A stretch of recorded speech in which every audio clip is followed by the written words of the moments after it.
स्वप्न मोफतच असतात, फक्त त्याचा पाठलाग करताना किंमत मोजावी लागते.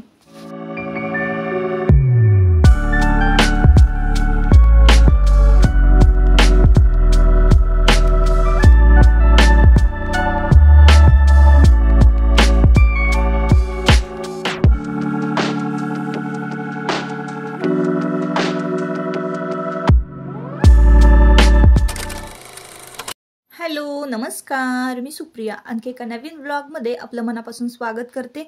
तुम्हाला आजचा दिवस सुखाचा, आनंदी आणि आरोग्यदायी जाओ. तुम्ही जी काही स्वप्न पाहिली असतील ती सगळी स्वप्न तुमची पूर्ण होत. आणि इकडे बघा, हा जो व्हिडिओ आहे ना ताईंनो, म्हणजे थोडं इकडचं तिकडचं शूट घेतलेलं आहे. एकाच दिवसाचा हा व्हिडिओ नाही, थोड्या दिवसांनी शूट केलेला जो आहे आणि जे तुमच्याबरोबर शेअर करायचं राहिले ना, तर सगळे शूट छोट्या क्लिप्स एकत्र घेऊन मी हा एक व्हिडिओ तयार केलेला आहे. आणि डिलीट करण्यापेक्षा म्हटलं चला तुमच्याबरोबर शेअर करूया. तर हे चार्ट खरं तर मला तुमच्याबरोबर शेअर करायचं होतं.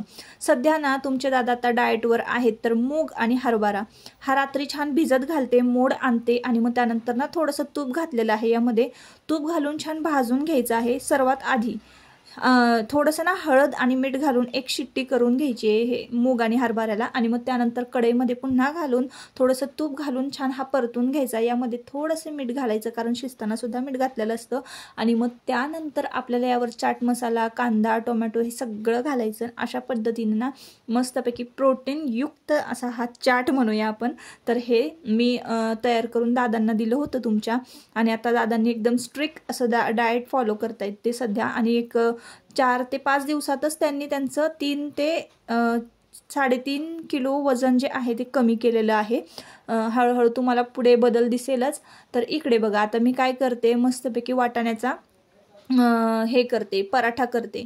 तर ताईंनो झालं असं की सध्या मी सुद्धा माझ्या आहारामध्ये बराचसा बदल केलेला आहे. पहिलं की नाही, सुरुवातीला तुम्ही व्लॉगिंगमध्ये पहिले जुने व्लॉग जर बघितले तर तुम्हाला ना मी चहा बिस्किट खाताना दिसत असेल. रोज सकाळी उठलं ना की मी चहा बिस्किटच खायचे. पण चहा बिस्किट म्हणजे मी एकदमच असा चहा पूर्णपणे बंद केलेला आहे. त्यामुळं तर गोड माझं काही खाण्यामध्ये जास्त येतच नाही. आणि मग सकाळी ना नाश्ता करते मी, कारण कसं आहे, चहा बिस्किट असलं की मी 1 वाजेपर्यंत चहा बिस्किटवरच म्हणजे दिवस काढायचे आणि मग 1 वाजता जेवायची. पण आता तसं नाही राहिले. आता मला ना सकाळचा नाश्ता करावा लागतो, दुपारचं जेवण आणि पुन्हा एकदा मग संध्याकाळचं थोडंसं काहीतरी हलकं फळ वगैरे एखादं खाल्लं तर मग संध्याकाळी परत जेवण. अशा पद्धतीनं माझं सुद्धा जेवणाचं रुटीन आहे. तर आता मी ना मस्तपैकी वाटाण्याचा पराठा केलाय. थोडेसे वाटाणे मीठ घालून शिजवले. त्याच्यामध्ये पावभाजी मसाला, थोडंसं लाल तिखट आणि थोडंसं चाट मसाला असं मिक्स केलेलं आहे. आणि वाटाणा स्मॅश करून घेतला, त्या मसाल्यामध्ये छान एकदम मऊ करून घेतला. आणि पूर्णासारखा एकदम मऊ झाला की चपातीच्या पिठामध्ये भरायचा वाटाणा आणि मस्तपैकी लाटायचा, चपाती लाटायची आणि मस्तपैकी तूप वगैरे घालायचं आणि छान खरपूस भाजून घ्यायचा. अशा पद्धतीनं एकदम साध्या सिंपल पद्धतीनं मी वाटाण्याचा पराठा केलेला आहे. आणि म्हटलं चला आता खायला घेऊया, कारण काय होतं ना, एकटीसाठी काय नाश्ता करायचा प्रश्न पडतो आणि चहा चपाती सुद्धा खाता येणार नाही, कारण मी चहाच बंद केलेला आहे. तर बघा किती छान मस्त हिरवागार आणि पौष्टिक आणि पोटभर असा नाश्ता झालेला आहे. तर एकदम मस्त झालं होतं बरं का ताईंनो, तुम्ही सुद्धा एकदा नक्की करून बघा. तर ताईंनो आता बघा, हे शूटिंग आहे ना मागच्या सोमवारचं आहे. खरं तर तुमच्याबरोबर शेअर करायचं राहिलं होतं.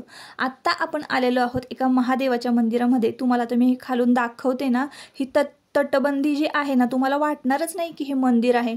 बघा, सुरुवातीला बाजूला ना महादेवांची पिंड आहे आणि मग इथून बघा प्रवेशद्वार आहे हे. आता जसं आपण आतमध्ये वर जाऊयात की नाही, तसं तुम्हाला बघा असं एक वाट आहे मंदिराकडे जाती, म्हणजे असं गुहेसारखंच आहे ते.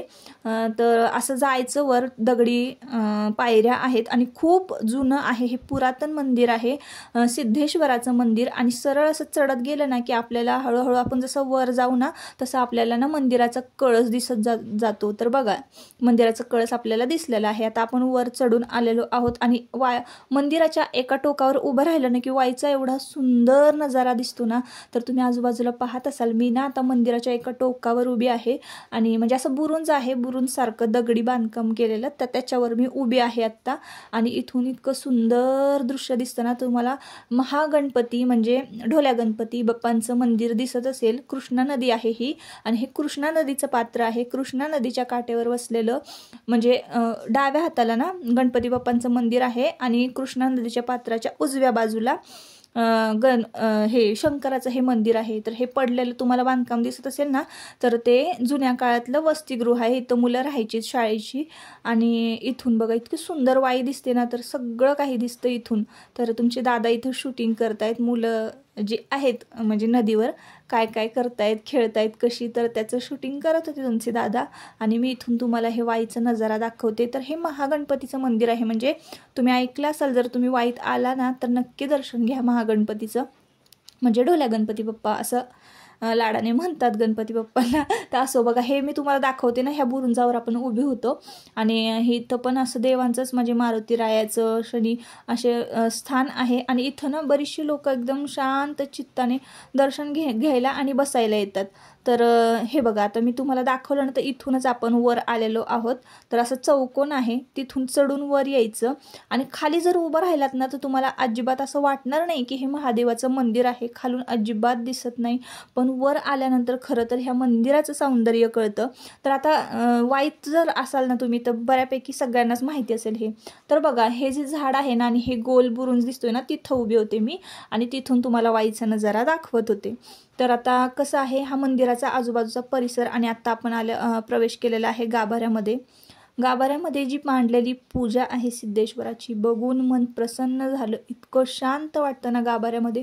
तुम्ही कुठल्याही मंदिराच्या गाभाऱ्यामध्ये जा, तिथं एक वेगळीच ऊर्जा संचारलेली असते, एक वेगळंच म्हणजे असं सामर्थ्य आपण म्हणतो की नाही, एक वेगळी शक्ती असते तिथं. तर इतकं भारी वाटतं ना, इतकं पॉझिटिव्ह वाटतं आणि मग शांतपणे उभं राहावं असं वाटतं. मला तर कधीच कुठल्या मंदिरामध्ये गेलं ना तर असं वाटत नाही की कॅमेरा ऑन करावा. आधी मी काय करते, आधी दर्शन घेते कुठल्याही मंदिरामध्ये. आता हे श्रावण सोमवार जो आहे तर तो संपत आलेला आहे. खरं तर आज हा व्हिडिओ अपलोड होणार आहे ना, तर हा शेवटचा श्रावण सोमवार. पण तुम्हाला सांगते मी की आधी मी कुठल्याही मंदिरामध्ये गेले ना तर पहिल्यांदा दर्शन घेते आणि मग शूटिंगला सुरुवात करते. तर असं आहे.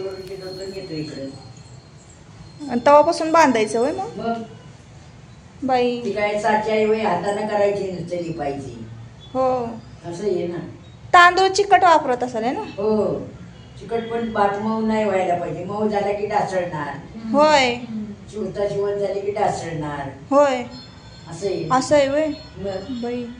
कुणाच्याच घरी जात नाही आणि आंघोळ करूनच आम्ही आदल्या दिवसापासून कुणाच्या घरी जात नाही अजिबात. हां हां. आणि किती वाजेपर्यंत मांडून झाली मग? पहाटे झाली असं पूजा? 4 वाजता झाली एक पूजा, त्याच्यानंतर ही पूजा, दुसरी पूजा. हो. तर दर्शन घेऊन झाल्यानंतर आपण आलेलो आहोत बाहेर आणि नंदीच्या सभामंडपातून इतकं सुंदर हे सोनजाई देवीचं म्हणजे मंदिराचा कळस दिसतो ना डोंगरावरच्या, तुम्ही पाहत असाल. आणि बरोबर ते सभामंडपातून म्हणजे नंदीच्या सभामंडपातून इतकं छान दिसत होतं ना. आणि हे सगळं आजूबाजूचं दृश्य मंदिरासमोर असलेलं हे नंदीचं सभामंडप आहे आणि हे मंदिर आहे मेन. आणि मंदिराच्या आजूबाजूचा परिसर तर मी तुम्हाला दाखवलाच मगाशी. तर हा छोटासा एक बुरुंज आहे ना, तर इतकं शांत आणि इतकं म्हणजे नाही का निसर्गरम्य वातावरण आहे ना या देवळाचं. इतकी शांतता असते ना इथे, जास्त गर्दीसुद्धा नव्हती. तुम्ही बघितलात एक 4-5 फक्त माणसं मंदिरामध्ये होती. आणि जिथं शांतता असते ना तिथं खरंच देव असतो. तर आम्ही ना अशा ठिकाणांना की नाही दर सोमवारी भेट देत असतो. आता आमची मुलं जेव्हा लहान होती, देवांश लहान होता ना, तर तेव्हा कुठं जाता यायचं नाही. पण मग आता ती मुलं शाळेत जायला लागली ना की मग आम्ही असं करतो, मुलांना शाळेत सोडतो आणि मग लगेच दर श्रावण सोमवारी ना प्रत्येक म्हणजे वाईतल्या प्रत्येक एका मंदिराला भेट देत असतो. तर एवढाच आमचा एकमेकांबरोबर वेळ स्पेंड पण होतो, दर्शनही होतं आणि सगळ्याच गोष्टी होतात. तर असं होतं मंदिर. तुम्हाला मी दाखवलं सगळं व्यवस्थित. सिद्धेश्वर शनिश्चराचं मंदिर. आणि मग त्यानंतर की नाही संध्याकाळी काय झालं, मी मार्केटमध्ये आलेले आहे. आता इथं मला तुम्हाला काय दाखवायचं आहे बघा, 100 रुपये किलोना लसूण आहे आणि सोललेला लसूणसुद्धा 100 रुपये किलोच आहे आणि न सोललेला सुद्धा 100 रुपये किलोच आहे. तर मी गाडी घेऊन आले होते ना मार्केटमध्ये भाजी घेण्यासाठी, तेवढंच माझं प्रॅक्टिससुद्धा होईल गाडी चालवण्याचं आणि कामसुद्धा होईल. तर मी रोज ना ताजी भाजी घ्यायला येते मार्केटमध्ये. वाईचं मार्केट तुम्हाला माहिती असेल ना, बाजार समिती, तर ही बाजार समिती इथं ना होलसेल दरामध्ये प्रत्येक म्हणजे फळभाजी, पालेभाजी आणि फ्रूटसुद्धा मिळतं. तर इथे हे ड्रॅगन फ्रूट मी एक घेतलं. आता हे ड्रॅगन फ्रूट तुम्हाला माहिती आहे की डाएटवाल्यांसाठी किती म्हणजे फायद्याचं आहे. तर म्हटलं चला दादांना एक तुमच्या खायला घेऊया. आणि आता फ्रूट सलॅड आणि उसळी म्हणजे फक्त मोड आलेले कडधान्य उकडून भाजून देणे ह्याच्यावरच फक्त तुमचे दादा आहेत. आणि फ्रूट सॅलड फक्त खातात, सॅलड खातात, बाकी दुसरं काही सुद्धा खात नाही. जेवण म्हणजे अजिबात त्यांनी सगळं बंद केलेलं आहे. आता इकडे बघा मी लाल भोपळा घेतलेला आहे, गाजर, काकडी, पपई, बीट हे सगळं घेतलेलं आहे. आणि लाल भोपळा घेतलेला आहे भोपळ्याच्या घाऱ्या करण्यासाठी. आणि एक ड्रॅगन फ्रूट घेतलेलं आहे. तर ड्रॅगन फ्रूटमध्ये असे काही घटक असतात असं मी ऐकलेलं आहे की ते कॅन्सरच्या विषाणूंना सुद्धा नष्ट करतात. त्याच्यामुळे ड्रॅगन फ्रूट खाणं खरं गरजेचं आहे असो. तर आता इथं बघा भाज्या वगैरे घेतल्या. तर असा होता माझा आजचा दिवस. म्हणजे हा ना मागच्या सोमवारचाच खरं तर ब्लॉग आहे. दर सोमवारी आम्ही भाजी म्हणजे भाजी बाजार असतोच वाईचा, पण भाजी मी दर सोमवारी भरत असते. तर गाडी घेऊन आलं ना की एक फायदा असतो, पिशव्या जास्त वागवावे लागत नाही आणि डिक्कीमध्ये संपूर्ण भाजीपाला व्यवस्थित बसतो. आता मी घरी पोहोचलेले आहे आणि आता बघा वाजले असतील 5:30, 5च्या दरम्यानचं टायमिंग झालं असावं. तर इकडे फ्रेश मस्तपैकी गाजर, काकडी, बीट, पपई आणि ड्रॅगन फ्रूट मी हे घेऊन आलेले होते. एवढा सगळा भाजीपाला मला 200 रुपयाला बसलेला आहे. 200-150 किंवा 180 पर्यंत. ड्रॅगन फ्रूट मला मिळालेला आहे 40 रुपयाला, भोपळा मिळालेला आहे 45 रुपयाला, कारण 100 रुपये किलो आहे वाटतं, काय 150 रुपये किलो लाल भोपळा आहे. तर हा अर्धा किलो आहे, मी 45 रुपयाला आणलेला आहे. फ्रूट वगैरे एकदम स्वस्त मिळतात, कारण एरवी घ्यायला गेलं ना तर ड्रॅगन फ्रूट एक 60 रुपयाला आहे, मला तिथे 40 रुपयाला मिळालं. तर चला संध्याकाळची वेळ झालेली आहे आणि कसं होतं ना, असं कुठल्याही रूममध्ये ना अंधार नसावा कधी संध्याकाळच्या वेळेला. तर ना दिवाबत्ती झाली, मस्तपैकी छान फिरून आले. एकदम फिरल्यानंतर काय होतं ना, मस्त माइंड फ्रेश होतं. देवा काय करतोय? ठेवतोय उद्याच्या पूजाला आणलेलं ना. पाण्याच्या नीट ठेवायच्या, पाण्यात बुडवून बाळा.